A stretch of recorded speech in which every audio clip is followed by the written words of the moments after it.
Qu'est-ce que la MCA? La MCA, c'est la licence des métiers de la culture et des arts disponible à l'Université catholique de Lille. Donc c'est une licence qui regroupe autant l'art que la culture. Donc on a beaucoup de matières comme la danse, le théâtre, la musique, etc. Et donc c'est un petit peu un mélange entre l'école et la fac parce qu'on a des cours théoriques où le prof parle et on écrit tous. Et on a aussi de la pratique avec les cours de photo, d'art plastique ou encore des cours de scénario. Et donc par rapport à ça, je vais vous parler de notre exposition, Les Originales 2021, qui a été faite dans le cadre du cours de Cindy Lelu et de David Palto, qui est le cours de création visuelle. Donc normalement cette exposition aurait dû être faite en vrai à l'université, mais à cause du Covid, on a dû être obligé de la faire via des logiciels tels que Artstep notamment. Donc c'est une exposition qui se sépare en 4 thématiques: l'artiste, le corps, le voyage, ainsi que l'homme face au groupe. Salut à tous, moi c'est Adriano, étudiant et accessoirement le délégué des premières années MCA. Métier de la culture et des arts, ok, mais c'est mieux de dire MCA, c'est un peu plus stylé, ouais, je suis en MCA, moi, ouais. Du coup, dans cette filière, c'est une approche extrêmement théorique. On emmagasine énormément d'informations, on apprend beaucoup de choses. Il suffit de regarder le profil des étudiants pour se rendre compte qu'il y a des dessinateurs, il y a des écrivains, il y a aussi des gens qui savent danser, il y a des gens qui sont hyper drôles, qui font de la scène. Comme moi, par exemple, et tout. Bref, voilà, il y a tout type de personnes, on est très complémentaires et il y a du coup une excellente, une osmose, j'ai envie de dire, entre les étudiants puisqu'on s'entend tous très bien, ce qui est quand même quelque chose à souligner parce que j'ai connu d'autres études avant, c'était pas pareil. Donc, loin du droit, de la médecine, nous, on s'entend tous très bien et on apprend des autres surtout parce que voilà, on va apprendre de celui qui dessine bien, de celui qui fait ceci, cela, bref. Donc, on va emmagasiner beaucoup d'informations, mais à côté de ça, il y a aussi une approche créative. C'est-à-dire que même si le contexte sanitaire a été très difficile et que cette année a été perturbée par la Covid-19, le Covid-19, ok, je préfère dire le Covid, on a quand même dû créer des choses. Donc, par exemple, dans le cours d'art plastique ou bien dans le cours de photographie, on a dû créer des séries photographiques, on a dû créer des performances, des différentes œuvres. Et ces œuvres que l'on a fait pendant le semestre 1, je vais en prendre une par exemple au hasard, en photographie d'un point A à un point B, c'était des mots qui nous étaient donnés, un point A à un point B, on a dû faire une série photographique. Donc moi, personnellement, le point A, c'était le réveil et le point B, c'était le coucher.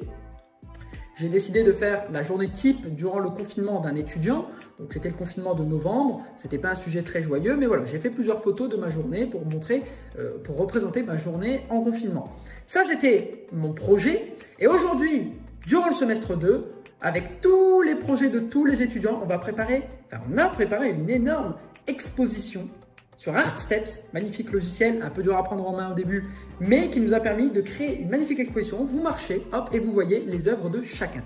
Alors, comment ça s'est déroulé? Comment ça s'est fait? Tout est extrêmement structuré. Ne doutez absolument pas de cela. Il y a un pôle médiation, il y a un pôle scénographe, il y a un pôle pour la communication. Tout d'abord, le pôle médiateur a dû prendre toutes les œuvres des élèves et les séparer par ces 4 thématiques. Ensuite, les scénographes ont dû, via Artstep, mettre les œuvres, les placer sur des murs, etc. Et ensuite, le pôle communication s'est chargé de tout ce qui est communication via les réseaux sociaux, de faire le teaser et de poster régulièrement les œuvres des élèves sur le compte Instagram. J'espère en tout cas que vous allez être au rendez-vous à partir du 23 avril. On est présent sur tous les réseaux sociaux, les horizontales, variations. Oui, on a mis un mot bien stylé, variation. Voilà, soyez au rendez-vous, c'est extrêmement important. Tous les étudiants se donnent à 200%, il y a des œuvres extrêmement originales, vous êtes obligés de vous retrouver quelque part. Et puis c'est très intéressant, je pense, de voir un petit peu les œuvres de chacun. Alors, regardez, il y a plus de 50 étudiants, il y aura forcément des choses qui vont vous intéresser, qui vont vous éblouir, j'en suis sûr. Et en parlant de cela, voilà, comme chose promise, chose due, voilà, vous pouvez voir, ça c'est une des œuvres que j'ai réalisées durant l'année du coup, que j'ai appelée 20 nuances d'Adriano. Donc, qu'est-ce que c'est en fait? C'est différentes photos de moi. Alors là, vous vous dites c'est bien beau, mais le projet est quand même assez intéressant. Forcément, c'est le mien. Du coup, dans ce projet, en fait, j'ai décidé de rechercher les plus anciennes photos de moi. J'ai réussi à remonter jusqu'à 2002. Et donc, de 2002 à 2021, j'ai essayé de retrouver une photo, un autoportrait. C'était le thème autoportrait en art plastique. Par an, par année. Et donc du coup, j'ai appelé ça 20 nuances d'Adriano parce que de 2002 à 2021, j'ai réussi à trouver 20 photos. J'ai appelé ça 20 nuances d'Adriano par rapport au livre, par rapport au film que je n'ai pas du tout aimé au passage. mais ce n'est que mon avis.